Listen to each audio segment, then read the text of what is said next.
Welcome to Health, Wellbeing and Lifestyle, where experts in the field inform, educate and inspire the community to be healthier, more balanced and live the lifestyle they love. Our first guest today, Anthony Kilner, is a psychic medium and author, and the topic we'll be discussing is how dreams help us in everyday life. Welcome, Anthony. Thanks for having me, Megan. So, Anthony, what is a dream and why is it important? Everybody dreams. Animals dream. People have been dreaming for centuries. And a dream is a message that comes down from your soul collective. So it's the sum of all your souls together through what we call the superconsciousness to our subconsciousness. And then we have that dream during the night or during our sleep state. So it doesn't have to happen just at night. And then that comes to our consciousness and we have to interpret that. And the way we interpret that is, if we have subjective, it means it needs interpretation, and that's what a dream is based around. If it's objective, it's real. And so where we look at what happens with a dream is, it comes through as a message, and it'll be quite often muted in colour. For older people, I normally say it's like a black and white cartoon on a colour TV. It's muted. You tend to watch it rather than be a part of it. And it's a message for you to help you to move forward. So why it helps you in everyday life is being able to interpret that message. And people like Sigmund Freud and Jung all specialised in trying to work out what these interpretations were and are and how they can then help the person. And sort of skipping forward, we just have a broader interpretation now, because there's so many more distractions in our lives. So there's so many more things in our minds that the message can work with. So how it helps us in our everyday life is it gives us an understanding of what's happening around us. And so we take that understanding and we change our lives accordingly, and then of course that dream will go away.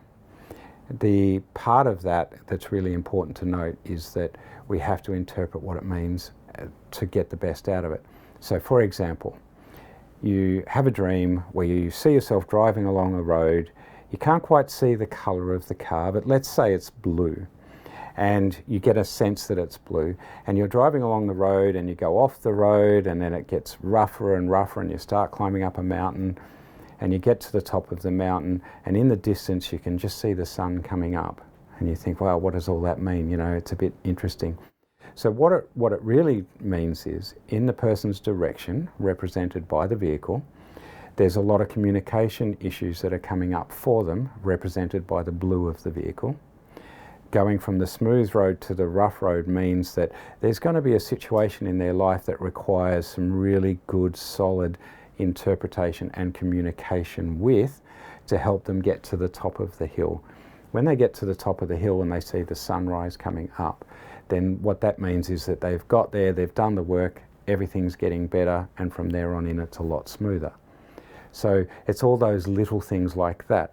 Now it can also, in a dream, you might see yourself with a loved one or with family and friends, and so you have to interpret what does that mean. And quite often, instead of it being the family or the friends, it means aspects within yourself need to be addressed.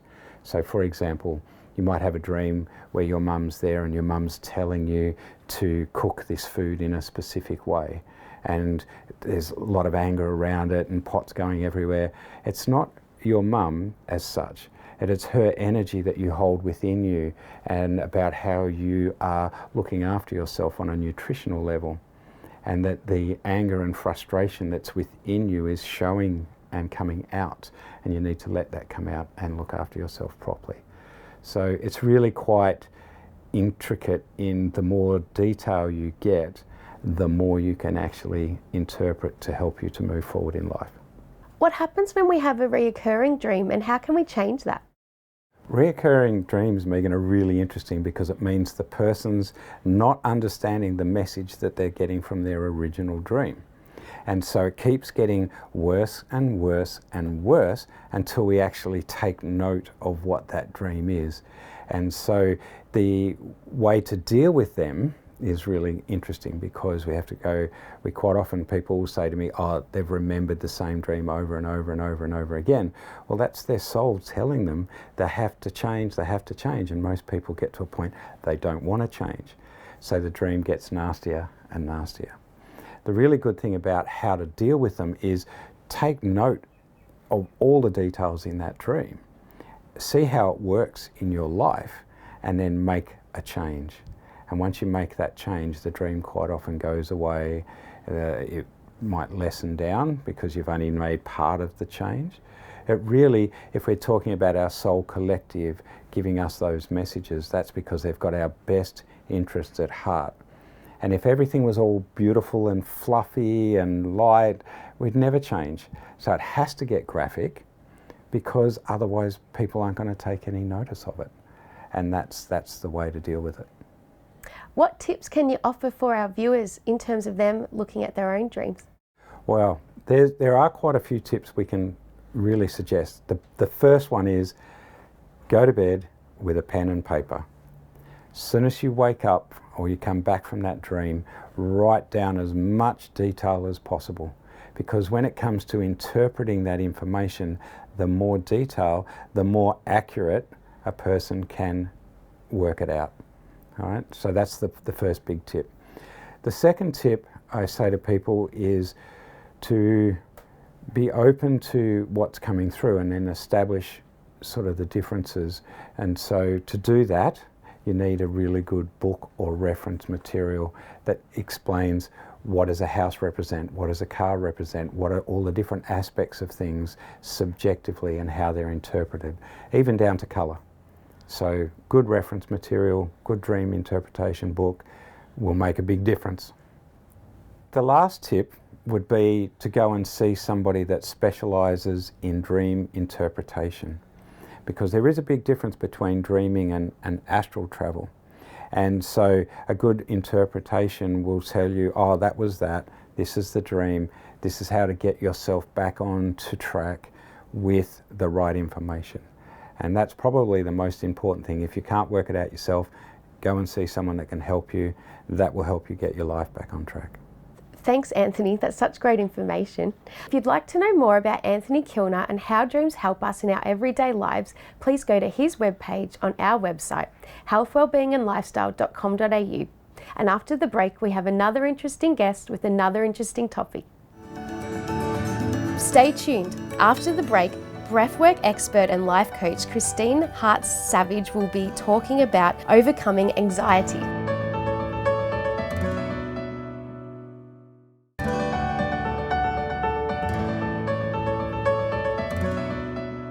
Welcome back, and our next guest is Breathwork and life coach Christine Hart-Savage, and the topic we'll be discussing is overcoming anxiety.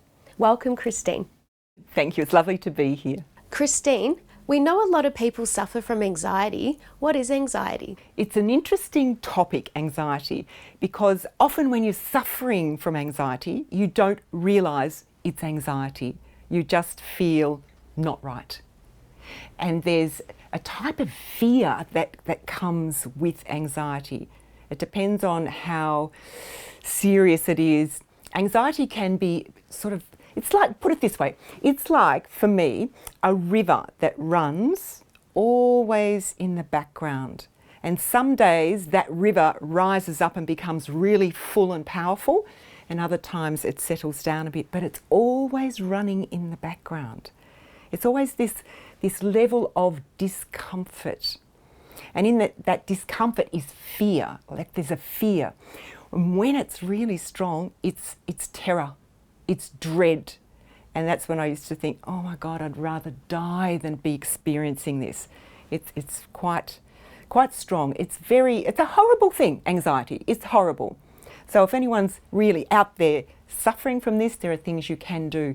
But you know, I think, Megan, the thing that is great these days is there is help out there. There's help everywhere for anxiety, like it's recognised. But when I was first suffering from it, it wasn't recognised. You hid it. It was something that if you were stressed, that was fine. You could have stress. But if you were anxious, you couldn't tell anybody because it was taboo. anxiety. So now it's different. It's like, yes, I have anxiety, and people understand it a lot better. But the symptoms that I had were this feeling of, if you imagine a whole group of butterflies or moths, it's probably more like moths than butterflies, and they're all flapping together and they're all banging into each other in your solar plexus, like your stomach area. And then this fear starts to take you over. And then you start to have thoughts of dread, fearful thoughts, worry thoughts, and you just feel yourself contracting in, and it's really powerful, and it literally takes you over, completely takes you over. The way you describe it, it sounds like you've experienced it yourself. Most definitely. I've had really chronic anxiety in my life, and that's what took me into the pathway that I work in. It was through this anxiety, and it can be so incredibly strong that you can start to have panic attacks, and a lot of people do have panic attacks, and mine became so severe that, I don't know if you know the term tetany, but tetany is where your body freezes up, and I would end up laying on the floor going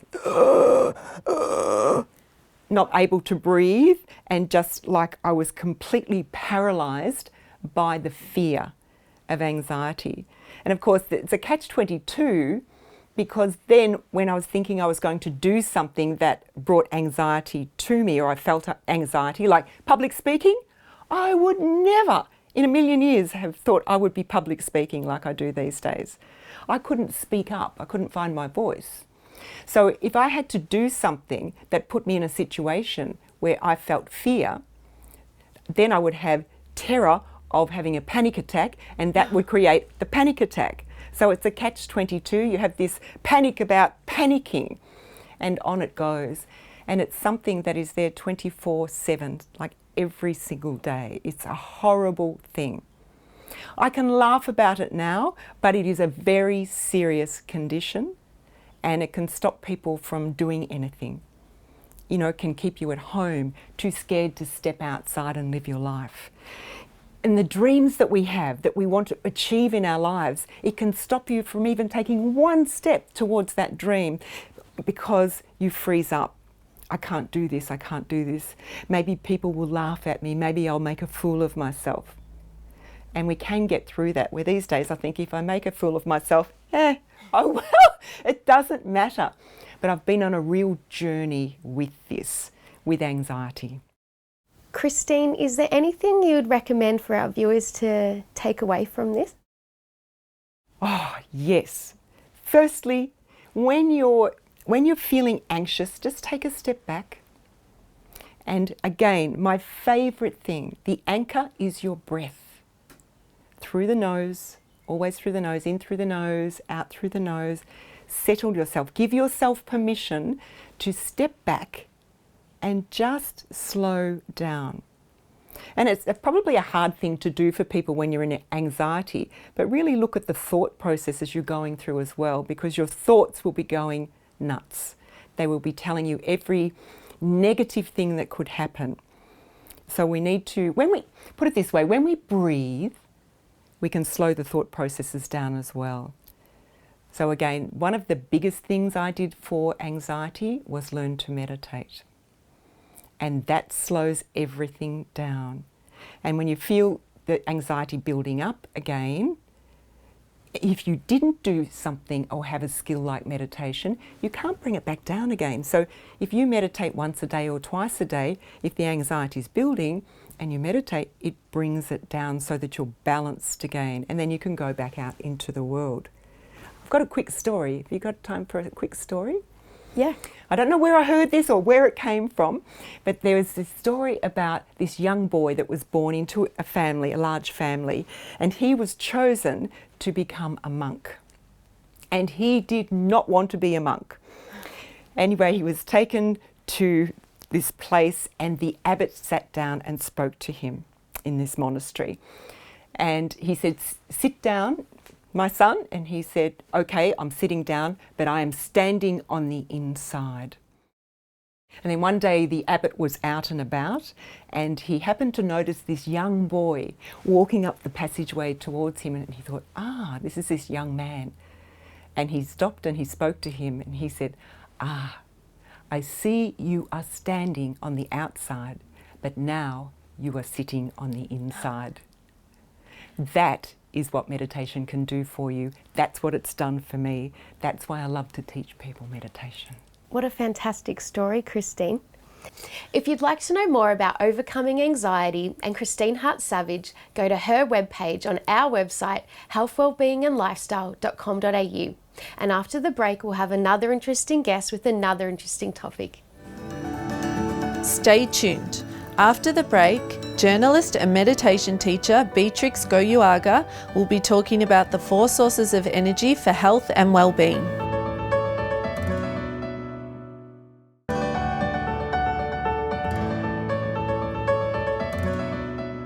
Welcome back. Our third guest is journalist and meditation teacher Beatriz Goyoaga, and we will be talking about the 4 sources of energy to improve your health and well-being.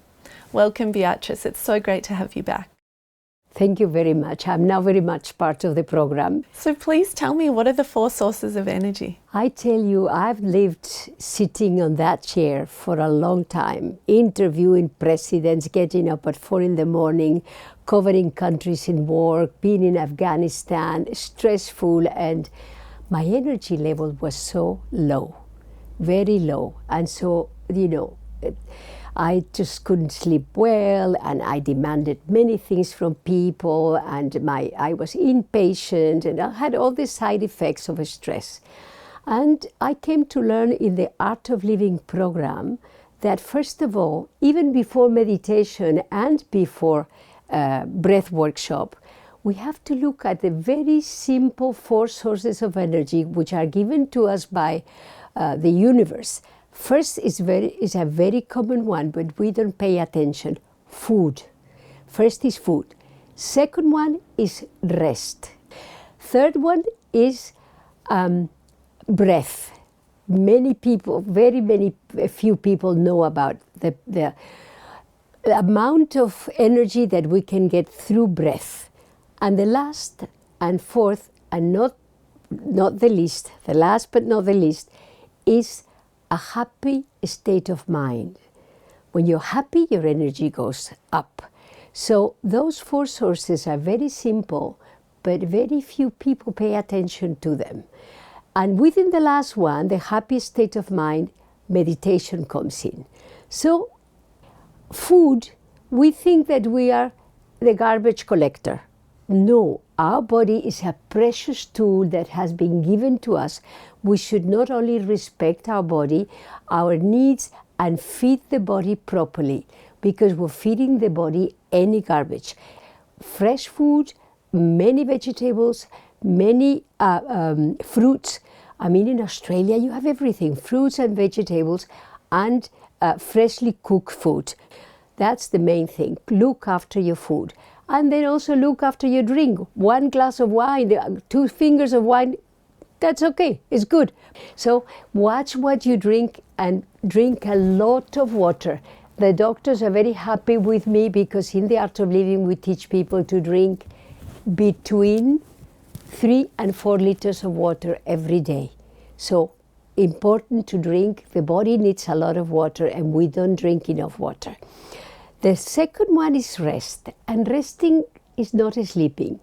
Resting, I mean, even if you just take 15 minutes in between work, take 15 minutes to do nothing. And being with the phone is not doing nothing. I'm going to open an agency to teach people, a school, to teach people how to do nothing. And nothing is nothing. People don't know anymore. They go to the beach, they take Netflix. They go jogging and they take the earphones. Resting, give the mind a break. In meditation, you also give the mind a break, but that comes last. Third one is breath. With the breath, you can control your mind, you can control your emotions. Every emotion that the mind produces has a different pattern of breath. When you're very stressed, how do you breathe? Like this. When you're very tired, zero energy. Something is contracting. When good news, you move, your energy expands, and when you are down, contraction. So this is just to tell you how important breath is for the control of emotions, because fear is an emotion, anger is an emotion. You use your breath and you can increase your level of energy tremendously. And then the last source of energy is a happy state of mind. Can I ask you something? Who is responsible for your happiness? Me. But we are very keen in saying, my dog has to make me happy, my boyfriend, my husband, because of my children I'm not happy, because of the money I'm not happy. What? It is my responsibility to be happy no matter what. In this fourth source of energy, which is a happy state of mind, is meditation. If you're able to reach deep meditation, 20 minutes of deep meditation is the equivalent of 3 hours of good deep sleep. So include your meditation in your happy state, because when you sleep well, oh, what a nice sleep I had. So if you look after these 4 sources of energy to begin with, which source do you think is the most important? Which one would you say, if I said, okay, of the 4, I want to choose one for today to do, which one would you suggest? One goes to the other. You cannot eat well and not sleep proper. Yeah, you have to respect the 6 to 8 hours that the body needs. Yeah, and the main one is meditation and the breath. The breath work every day. I brush my teeth, I wash my body, I sit and I brush my mind. I wash my mind.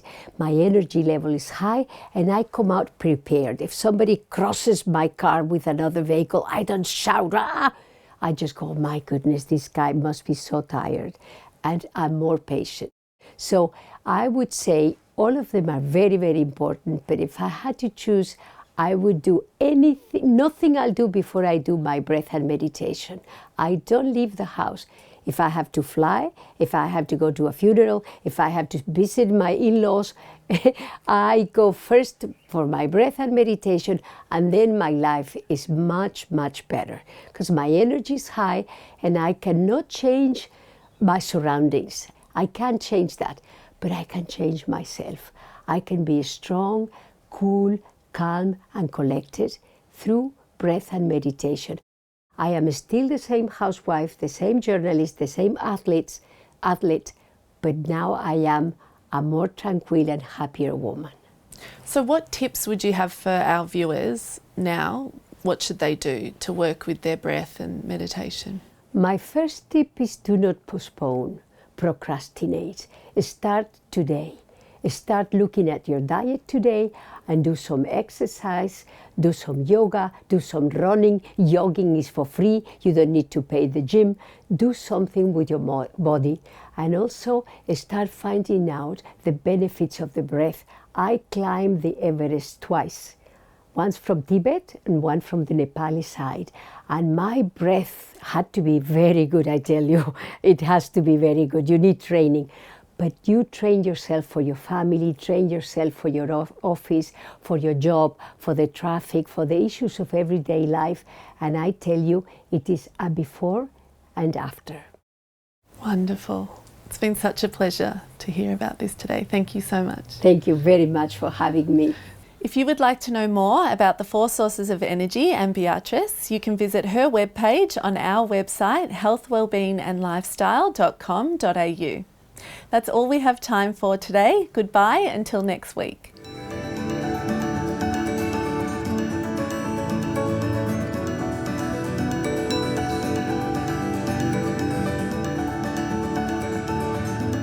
If you'd like to know more about our show, please like us on Facebook, follow us on Instagram and subscribe to our YouTube channel.